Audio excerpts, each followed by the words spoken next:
ఏ artist అయినా, producers అయినా, technicians అయినా ఆ హైట్లోకి వెళ్ళి వర్క్ చేయాలి మేమందరం.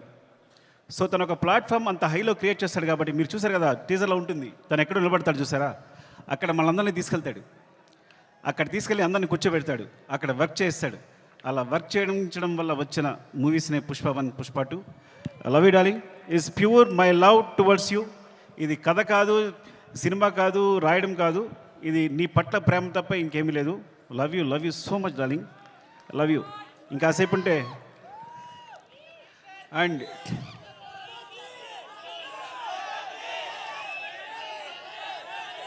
Love you.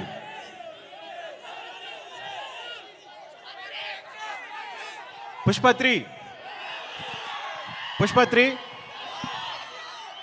నేను మీ హీరోని కోర్స్ ఒక సంవత్సరం షూట్ ఆల్మోస్ట్ 2 years కష్టపెట్టాను. 2 years అంటే 3 years తీసేసుకున్నా.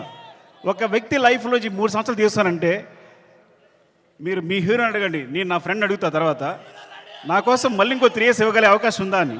Then I will do. Sorry darling, నీ ప్రైమ్ టైం అంతా లాగేసుకున్నాను ఈ రోజున. అండ్ సో అంటే ఇంకా తప్పదు, నేను అందరి గురించి మాట్లాడలేకపోతున్నాను ఇప్పుడు.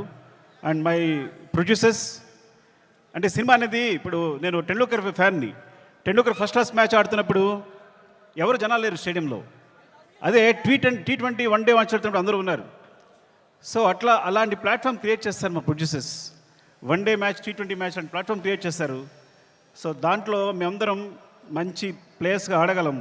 So thank you so much. Main Ravi garu, Naveen గారు, అసలు మీ గ్రోత్ అనేది ఎంత బాగుందంటే, ఎంత అందంగా ఉంది అంటే నేను చాలా ఆనందపడుతుంటాను లోపల. Thank you so much sir. ఇంకొకసారి అవకాశం